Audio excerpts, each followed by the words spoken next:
কিনা? আমরা আমাদের ফ্যামিলিতে, আমাদের জীবনে, আমাদের আখিরাতে এই শান্তি চাই কি চাই না? শান্তি যদি আমরা পেতে চাই তাহলে কোরআনের দেয়া বিধানকে আমাদের মেনে চলতে হবে। কারণ এই কোরআন আমাদেরকে সঠিক জীবন দর্শন শিক্ষা দেয়, রাইট সেন্স অফ ডাইরেকশন, সঠিক পথ আমাদেরকে দেখায়।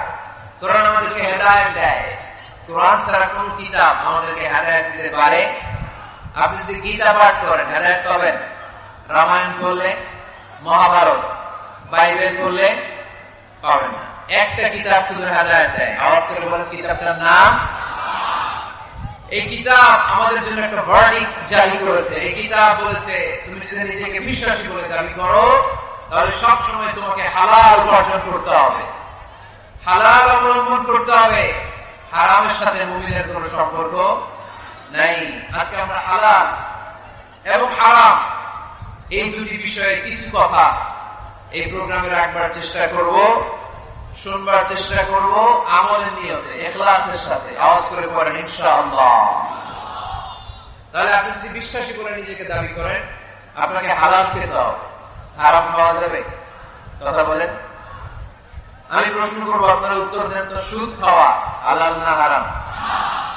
ঘুষ খাওয়া, যৌতুক খাওয়া, ক্যাসিনোর ব্যবসা করা, পেঁয়াজের দাম বাড়ানো, খাদ্যে ভেজাল দেয়া, মাছের ফরমালিন দেয়া, ওজনে কম দেয়া, পর্নোগ্রাফি দেখা, ইন্ডিয়ান নায়িকাদের কোমর দুলানো ডান্স দেখা, হিন্দি সিরিয়াল দেখা, এগুলো হারাম। এগুলোর সাথে মুমিনের কোন সম্পর্ক আছে? মুমিন কি চাইলেই যে কোনো জিনিস শুনতে পারে?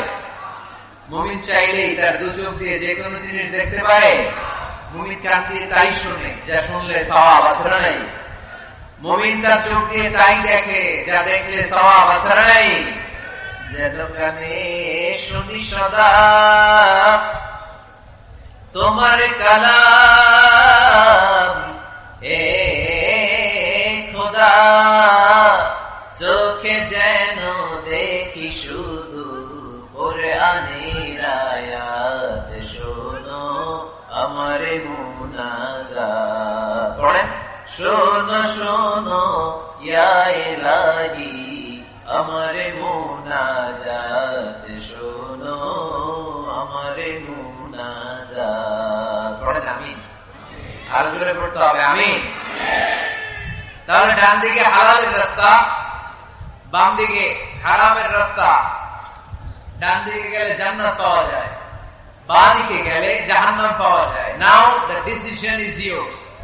সিদ্ধান্ত আপনার, আপনি বাছাই করবেন কই যাবেন, ডানে না বায়ে। সবাই বলেন ডানে না বায়ে, হালাল না হারাম? হালাল।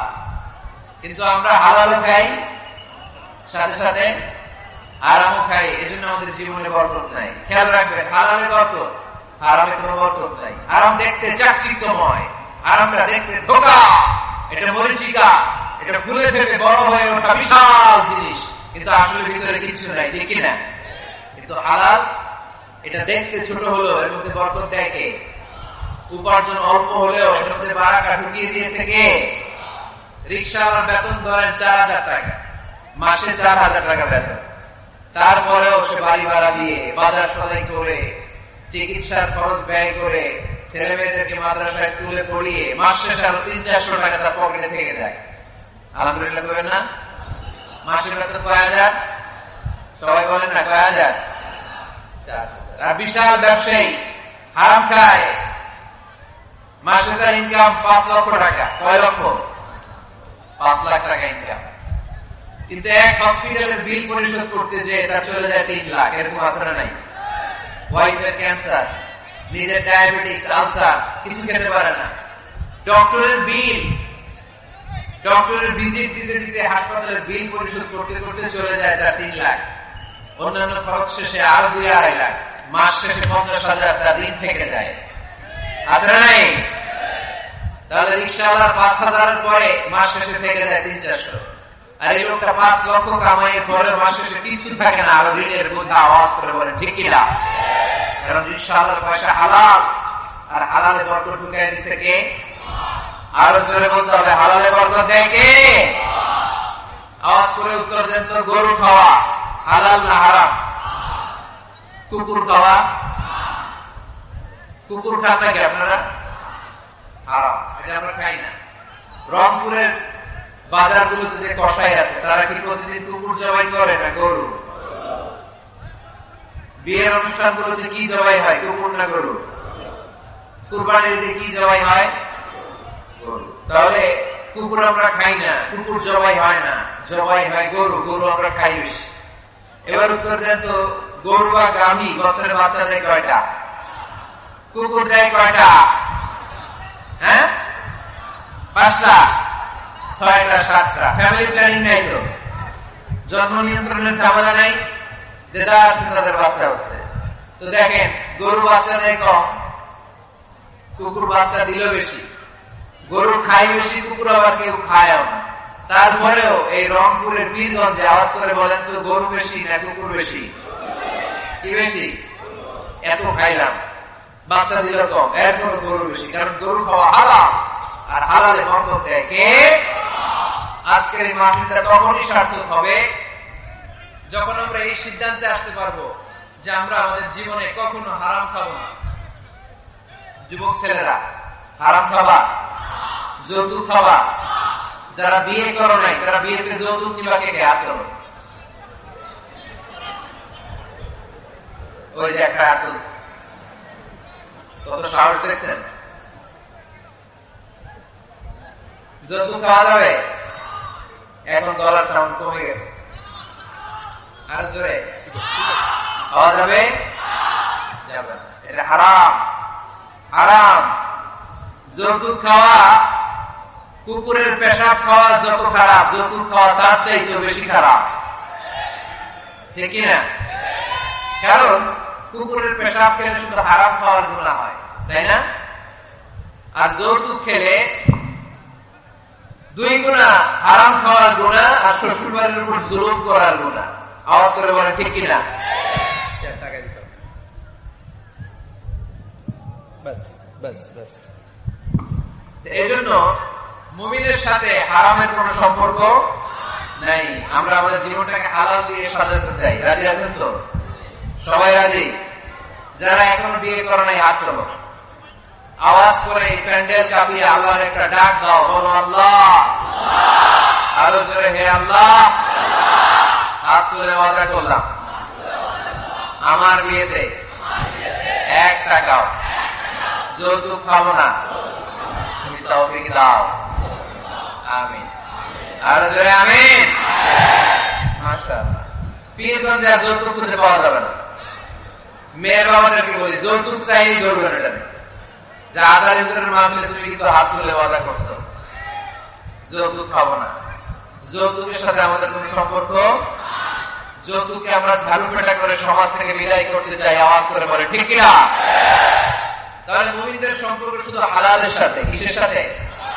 হারামের সাথে মুমিনের কোন সম্পর্ক।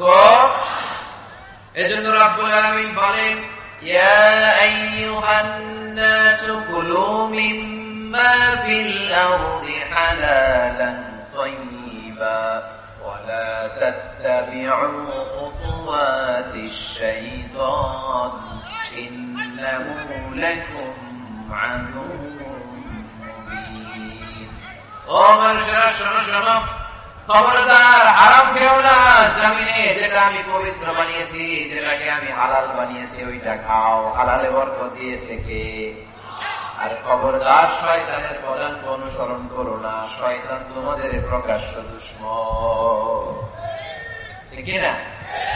হালাল খেতে বলেছেন, যেটা জমিনে পবিত্র এটা আমরা খাবো, যেটা হালাল ওইটা আমরা খাবো। হারামের সাথে আমাদের কোন সম্পর্ক নাই। এই সিদ্ধান্তে সবাই একমত তো? সবাই একমত? হালাল দিয়ে আমরা আমাদের জীবন চালাতে চাই। রাজি আছেন তো সবাই?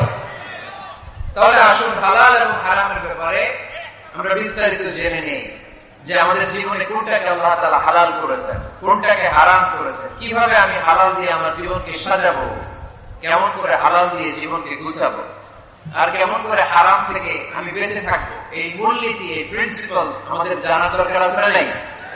পীরগঞ্জের ভাইয়েরা, আমার রংপুরের প্রিয় ভাইয়েরা, আজকের এই চমৎকার দুপুরে আমরা হালাল এবং হারামের কিছু মূলনীতি জেনে যাব, যে মূলনীতিগুলো আপনি সামনে রাখলে আপনার পুরো জিন্দেগিতে, পুরো জীবনে হালাল হারাম নিয়ে আপনি কখনো আর কোন কনফিউশনে পড়বেন না। আপনাদের মনোযোগ আছে তো? আসুন আমরা হালাল এবং হারামের মূলনীতিগুলো জেনে নিই। হালাল এবং হারামের প্রথম মূলনীতি হচ্ছে এই পৃথিবীতে যা আছে সব হালাল। যা আছে সব কি? হালাল। মৌলিক ভাবে এভরিথিং ইজ হালাল। যতক্ষণ না কোনো জিনিসের ব্যাপারে হারাম হওয়ার দলিল না পাওয়া যায় ততক্ষণ পর্যন্ত সব কিছুকে হালাল করেছে কে? আল্লাহ। যখন দলিল পাওয়া যাবে যে এটা হারাম, তখন থেকে আমরা ওইটার কাছেও যাব না। তার আগ পর্যন্ত সব হালাল, ঠিক কিনা? বুঝতে পারছেন কথা? আর হালাল প্রমাণ করতে হলে কোনো দলিলের প্রয়োজন হয় না।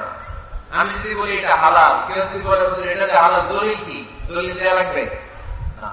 কিন্তু হারাম বলতে হলে দলিল দিতে হয়। তাও যেন যেন দলিল নয়, অকাট্য দলিল। কোরআন এবং সুন্নাহ, কোরআন এবং সুন্নাহর মতো অকাট্য দলিল ছাড়া কোন জিনিসকে আপনি হারাম ঘোষণা করতে পারবেন না। এই জন্য যারা বারবার হারাম হারাম হারাম হারাম বলে, এদের কাছে যাওয়া যাবে না। যারা আমাদেরকে আলো দেখায়, যারা আমাদেরকে আশা দেখায়, আমরা তাদের কাছে যাব। আল্লাহর হাবিব সাল্লাল্লাহু আলাইহি ওয়াসাল্লাম বলেছেন, বাশিরু ওয়ালা তুনাফিরু, সুসংবাদ দাও, মানুষকে দিন থেকে ভাগিও না। ইয়াসিরু ওয়ালা তুআসিরু, সহজ করে ইসলামকে উপস্থাপন করো, ইসলামকে কঠিন করো না, ঠিক না? আওয়াজ করে বলেন তো, ইসলাম পালন করা, ইসলাম মানা, এটা সহজ না কঠিন? জোরে বলেন, সহজ না কঠিন? ওযু করে নামাজ পড়া ফরজ, তাই না? ওযুর পানি নাই, তায়াম্মুম করে পড়লেও কবুল করবে কে? দাঁড়িয়ে দাঁড়িয়ে নামাজ পড়া ফরজ। কোমরে ব্যথা, দাঁড়াতে পারছি না, বসে পড়লেও কবুল করবে কে? বিয়েতে মোহরানা দেওয়া কি ফরজ? আওয়াজ করে বলেন, ফরজ। এখন মোহরানা যদি না থাকে, এক সাহাবী বলেন, ইয়া রাসূলুল্লাহ, বিয়ে করব। আল্লাহর হাবিব সাল্লাল্লাহু আলাইহি ওয়াসাল্লাম বলেন, বিয়ে করবে তো তোমার মোহরানা আছে? সাহাবী বলেন, না, মোহরানা নাই। মোহরানা নাই তো কি আছে? তো কিছু নাই। আল্লাহর হাবিব সাল্লাল্লাহু আলাইহি ওয়াসাল্লাম বলেন, কিছু না থাকলে বিয়ে করবে কেমনে? সাহাবী বলে, ইয়া রাসূলুল্লাহ, বয়স তো আর বসে থাকে না, বিয়ে তো করা লাগে। আল্লাহর হাবিব সাল্লাল্লাহু আলাইহি ওয়াসাল্লাম জিজ্ঞেস করলেন, কোরআন থেকে মুখস্থ কোন সূরা টুরা পারো? সাহাবী বললেন, পারি। এক যুবতী মেয়েকে জিজ্ঞেস করলেন, এই কোরআন পারো? সে বলে, না, কোরআন পারি না। আল্লাহর হাবিব সাল্লাল্লাহু আলাইহি ওয়াসাল্লাম বললেন, বিয়েতে রাজি আছো? মেয়ে বলল, রাজি। আল্লাহর হাবিব সাল্লাল্লাহু আলাইহি ওয়াসাল্লাম কোরআন জানা সাহাবী আর কোরআন না জানা এক নারীর সাথে বিয়ে পড়াইতেন। বিয়ে শেষে মেয়েটাকে বললেন, মা, তোমার স্বামীর কোন টাকা পয়সা সম্পদ কিছু নাই, তোমাকে মোহরানা দিবে, তবে তুমি কোরআন পড়তে পারো না, তোমার স্বামী কোরআন পারে, তোমার স্বামী তোমাকে প্রতিদিন কোরআন শিখাইয়া দিবে, এটাই মা তোমার বিয়ের মোহর। সুবহানাল্লাহ, এত আসতে। তাহলে ইসলাম পালন করা সহজ না কঠিন? আরো জোরে বলেন, সহজ না কঠিন? মাইকম্যান কোন দিকে? এই মাইকম্যান আরেকটু সাউন্ডটা বাড়াই দিতে হবে, আরেকটু স্ট্রং করতে হবে। তাহলে বোঝা গেল ইসলাম পালন সহজ। ইসলামে সবকিছু হালাল, যতক্ষণ না হারামের ব্যাপারে কোন দলিল খুঁজে পাওয়া না যায়। এজন্য যারা বারবার হারাম হারাম বলে, এদের কাছে যাওয়া যাবে না। যারা আশা দেখায়, যারা জান্নাতের পথ দেখায়, যারা সুসংবাদ দেয়, তারাই ইসলামের সঠিক ধারক এবং সঠিক বাহক। চিল্লায় বলতে হবে, ঠিক কিনা? একজন লোক আছে সবকিছুর বলে হারাম। আপনারা শুনলে অবাক হন, একটা সময় এই বাংলাদেশে কিছু আলেম সমাজ বলতো ইংরেজি শিক্ষা হারাম, ইংরেজি পড়া হারাম, বলতো না? বলতো। সময়ের বিবর্তনে, কালের আবর্তনে এরাই এখন ইংরেজি শিখে, আছে না নাই? এখন আবার হারাম হয়ে গেছে। কথা বলে, ঠিক কিনা? এক সময় কিছু কিছু আলেম সমাজ বলতো যে রাজনীতি করা হারাম, এখন আবার ওনারা রাজনীতি করে, আছে না নাই? ওনারা বলতেন ইসলামী ব্যাংকিং এগুলো জায়েজ না, এগুলো হারাম, এখন আবার করে। তো এখনো যেগুলো ওনারা হারাম হারাম বলতেছে, 5-10 বছর পরে এগুলো ওনাদের কাছে হালাল হয়ে যেতে পারে। চিল্লায় বলে, ঠিক কিনা? এই জন্য হারাম বলার আগে 100 বার ভাববেন, কারণ কোনটা হারাম ওইটা না বুঝে না জেনে ঘোষণা দেওয়ার দায়িত্ব আল্লাহ আপনারা দেয় নাই। আল্লাহ হাবিব সাল্লাল্লাহু আলাইহি ওয়াসাল্লাম বলেছেন, হালাকাল মুতানাত্তিউন, যারা মুতানাত্তিউন তাদের ধ্বংস। সাহাবারা বললেন, এরা আবার কারা? আল্লাহর হাবিব বললেন, যারা ছোট্ট কোনো বিষয় নিয়ে ঘোষণা দিয়ে দেয় যে এটা হারাম, ওটা হারাম, ওটা হারাম, ওটা হারাম, এদের মুখের জিকির খালি হারাম হারাম, আছে না নাই? এই জিকিরটা একটু পাল্টাইতে হবে। হারাম হারাম না বলে জিকির করতে হবে কি হালাল হালাল হালাল করা যাবে। মুসলমান সবাই রাজি আছেন তো? এজন্য রব্বুল আলামিন বলেন قل من حرم زينة الله التي أخرج لعباده والطيبات من الرزق। কার এত বড় স্পর্ধা, কার এত বড় সাহস যারা আল্লাহর দেয়া হালাল বিষয়গুলোকে হারাম বলে ঘোষণা দেয়, আল্লাহর দেয়া হালাল নিয়ামতগুলোকে হারাম বলে ঘোষণা দেয়, আল্লাহর ঘোষণা করা হালাল সাজসজ্জাগুলোকে হারাম বলে ঘোষণা দেয়। কার এত সাহস? আল্লাহ লানত দিয়েছেন এদের উপর। এজন্য হালাল এবং হারামের প্রথম মূলনীতি হচ্ছে এভরিথিং ইজ বেসিকলি হালাল। এই পৃথিবীতে মূলত যাই দেখতে পাবেন সব হালাল, সব হালাল। আলহামদুলিল্লাহ পড়েন। যতক্ষণ না এটা হারাম হওয়ার ব্যাপারে অকাট্য দলিল না পাওয়া যায়, আমরা এটাকে হালাল হিসেবে কনসিডার করব। সবাই কথা বুঝতে পেরেছেন? বুঝতে পেরেছেন সবাই? হালাল এবং হারামের 2 নম্বর মূলনীতি হচ্ছে আল হালাল ওয়াসিআ গায়রুল হারাম। এই পৃথিবীতে হালাল হচ্ছে আনলিমিটেড আর হারাম হচ্ছে লিমিটেড। হালাল বেশি, হারাম কম। হালালের কোনো অভাব নাই, কিন্তু হারাম হাতে গোনা। সুবহানাল্লাহ পড়ে। এটা আমাদের সুবিধা হয়েছে না? কথা বুঝে নাই বোধহয়। আচ্ছা, হালাল যদি কম হতো আর হারাম যদি বেশি হতো আমাদের জন্য অসুবিধা হয়ে যেত না? হালাল হচ্ছে অসীম, এত বেশি পরিমাণ জিনিসকে আল্লাহ হালাল করেছেন। এই হালালের মধ্যে থেকেই আপনার জীবনের আনন্দ, উৎসব, বিনোদন সব আপনি পরিচালনা করতে পারবেন। আওয়াজ করে পড়েন সুবহানাল্লাহ। আবার এই কোরআনে কারীমের মধ্যে রব্বুল আলামিন যখন হালালের ঘোষণা দিয়েছেন তখন তিনি ব্যাপক হারে ঘোষণা দিয়েছেন। আবার এই কোরআনের মধ্যে রব্বুল আলামিন যখন হারামের ঘোষণা দিয়েছেন ব্যাপক ভাবে দেন নাই। হারামের ঘোষণা কোরআনে আল্লাহ গুনে গুনে দিয়েছে। সুবহানাল্লাহ পড়েন। হালাল ব্যাপক, হালাল ব্যাপক। উহিল্লাত লাকুম বাহিমাতুল আনআম। আল্লাহ বলেন এই পৃথিবীতে চার পাওয়া যত জন্তু আছে সব খাওয়া হালাল। সুবহানাল্লাহ পড়েন। ইল্লা মা ইতলা আলাইকুম, অল্প কয়েকটা ছাড়া, যেগুলো হিংস্র, যেগুলো ভয়ঙ্কর, যেগুলো বিষাক্ত, এরকম কয়েকটা ছাড়া যত চার পাওয়া জন্তু আছে সব খাওয়া হালাল করছে কে? তাহলে হালাল বেশি না কম? আওয়াজ করে সবাই বলতে হবে, হালাল বেশি না কম? বেশি। হারাম কম। আবার সাগরের প্রাণীগুলোর দিকে খেয়াল করে আল্লাহ বলেন উহিল্লা লাকুম সাইদুল বাহরি ওয়া তা'আমুহু। সাগরের ভেতরে যত ধরনের জলজ প্রাণী পাওয়া যায় সবগুলো শিকার করার খাওয়াকে তোমাদের জন্য হালাল করেছে কে? আল্লাহ এগুলোকে হালাল করেছে, অল্প কয়েকটা ছাড়া। তার মানে হালাল হচ্ছে পৃথিবীতে আনলিমিটেড, অসীম, আর হারাম হচ্ছে লিমিটেড। এই জন্য কোরআনে যখনই আল্লাহ হালালের কথা বলে আল্লাহ ব্যাপক ভাবে বলে, আল্লাহ বলে সব হালাল। আর যখনই হারামের ঘোষণা দেয় আল্লাহ গুনে গুনে দেয়, অল্প কয়েকটা। এই জন্য গুণা যায়, হালাল গুণা যায়। আপনি হাতে গুনতে পারবেন হালাল? গুনতে পারবেন? যদি আল্লাহ জিজ্ঞেস করেন আল্লাহ কাকে বিয়ে করা হালাল, আল্লাহ বলবেন সবাইকে বিয়ে করা হালাল। বাংলাদেশের মেয়েকে বিয়ে করা হালাল, রংপুরের মেয়েদেরকে বিয়ে করা হালাল, চাঁদপুরের মেয়েদেরকে বিয়ে করা হালাল, চট্টগ্রামের মেয়েদেরকে বিয়ে করা হালাল, ওই কাশ্মীরের মেয়েদেরকে বিয়ে করা হালাল, সৌদি আরবের মেয়েদেরকে বিয়ে করা হালাল, সাদা চামড়ার মেয়েদেরকে বিয়ে করা হালাল, কালা চামড়ার মেয়েদেরকে বিয়ে করা হালাল, খাটো মেয়েদেরকে বিয়ে করা হালাল, লম্বা মেয়েদেরকে বিয়ে করা হালাল। হালালের কোনো শেষ নাই, ঠিক না? কিন্তু যখনই বলবে কাকে বিয়ে করা হারাম তখন আল্লাহ গুনে গুনে বলে। আল্লাহ বলেন হুররিমাত আলাইকুম উম্মাহাতুকুম ওয়া বানাতুকুম ওয়া আখাওয়াতুকুম ওয়া আম্মাতুকুম ওয়া খালাতুকুম ওয়া বানাতুল আখি ওয়া বানাতুল উখত। চিল্লায়ে পড়েন আল্লাহু আকবার। যখন জিজ্ঞেস করে আল্লাহ তাআলা বলেন কাদেরকে বিয়ে করা হারাম, আল্লাহ বলেন মাকে বিয়ে করা হারাম, কন্যাকে বিয়ে করা হারাম, নিজের বোনকে বিয়ে করা হারাম, ফুফুকে বিয়ে করা হারাম, আপন খালাকে বিয়ে করা হারাম, ভাতিজিকে বিয়ে করা হারাম, নিজের ভাগ্নিকে বিয়ে করা হারাম। এরকম 14 জন নারীকে বিয়ে করা হারাম করেছে কে? মাত্র 14 জন। মাত্র কয়জন? আর জায়েজ কয়জন? হাজার হাজার, লক্ষ লক্ষ, কোটি কোটি। সুবহানাল্লাহ পড়ে। আবার যখন কাদেরকে, কোন পশুগুলোকে খাওয়া হালাল, আল্লাহ বলেন সব হালাল। যখন জিজ্ঞেস করলাম আল্লাহ কোন পশুগুলো খাওয়া হারাম, আল্লাহ বলেন হুররিমাত আলাইকুমুল মাইতাতু ওয়াদ-দামু ওয়া লাহমুল খিনজির। আল্লাহ বললেন রক্ত খাওয়া হারাম, শূকর খাওয়া হারাম, কুকুর খাওয়া হারাম, দেব দেবীর নামে বলি দেয়া যে প্রাণীগুলো আছে এগুলো খাওয়া হারাম।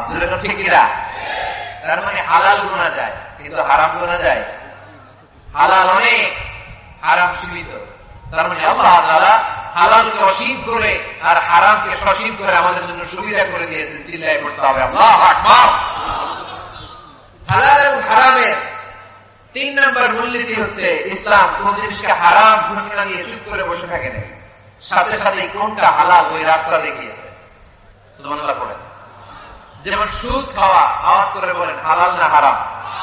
আমরা বললাম আল্লাহ সুদ যদি হারাম হয় তাহলে হালাল করতে। আল্লাহ বলেন সুদ হারাম কিন্তু ব্যবসা করা হালাল। ওয়া আল্লাহুল বাইআ ওয়া হারামা রিবা, আমি সুদকে করেছি হারাম আর ব্যবসাকে করে দিয়েছি তোমাদের জন্য হালাল। চিল্লায় পড়ে সুবহানাল্লাহ। মানুষের রিজিকের 9-10 ভাগের 9 ভাগ আসে ব্যবসা থেকে। আল্লাহর হাবিব সাল্লাল্লাহু আলাইহি ওয়াসাল্লাম নিজেও ব্যবসায়ী ছিলেন। আর তাজিরা সাদুকাল আমিন মা'আন নাবিয়্যিন ওয়াস সিদ্দীকিন ওয়াস শুহাদা'i ওয়াস সালিহিন, সত্যবাদী আমানতদার ব্যবসায়ী তাদের হাসর হবে কিয়ামতের ময়দানে নবীদের সাথে, শহীদদের সাথে, আল্লাহর ওলিদের সাথে। চিল্লায় পড়েন আল্লাহু আকবার। এজন্য ইসলাম যখন কোন জিনিসকে হারাম বলে, হারাম বলে মুখের মধ্যে তালা লাগিয়ে ইসলাম বসে থাকে না, সাথে সাথে বিকল্প একটা রাস্তা ইসলাম দেখিয়ে দেয়। সুবহানাল্লাহ। ইসলাম যখনই বললো সুদ খাওয়া হারাম, সাথে সাথে ইসলাম বলে ব্যবসা করা হালাল। ইসলাম যখনই বলে জিনা করা হারাম, পরকিয়া করা হারাম, গার্লফ্রেন্ড বয়ফ্রেন্ডের সংস্কৃতি হারাম, তখন আমরা ইসলামকে জিজ্ঞেস করলাম ইসলাম সব যদি হারাম হয় তাহলে যৌন চারণা নিবারণ করবো কিভাবে? ইসলাম বলে জিনা করা হারাম, পরকিয়া হারাম, প্রেম ভালোবাসা হারাম, কিন্তু তার বিপরীতে ইসলাম বিয়েকে হারাম করে দিয়েছে। চিল্লায় পড়েন আল্লাহু আকবার। তার মানে শুধু হারাম বলে ইসলাম বসে থাকে না। অনেক আলেম ওলামা দেখবে, আমি কারোর নাম নিচ্ছি না, ইন জেনারেলি আমি বলছি, আই ডোন্ট স্পেসিফাই এনিমোর, আমি স্পেসিফাই করছি না। অনেকে দেখবে বলে এটা হারাম, ওইটা হারাম, হারাম তো হুজুর হালাল কোনটা ওইটা বলে, ওইটা বলতে পারে না। অল্টারনেটিভ কোন জিনিস সাজেস্ট করতে পারে না। আমি যদি বলি আপনি কিচ্ছু দেখতে পারবেন না, প্রজেক্টর দেখতে পারবেন না, মোবাইল দেখতে পারবেন না, ইউটিউব দেখতে পারবেন না, টিভি দেখতে পারবেন না, মাহফিল দেখতে পারবেন না, ইসলামিক প্রোগ্রাম দেখতে পারবেন না, হালাল ম্যাগাজিন অনুষ্ঠান দেখতে পারবেন না, কিচ্ছু দেখতে পারবেন না, কারণ ইসলাম এইটা নাই, ওইটা নাই, ওইটাই নাই। লোকজন বলবে হুজুর তাহলে আমিও নাই, ঠিক না? সব যখন নাই আমরাও আপনাদের লগে নাই, ঠিক না?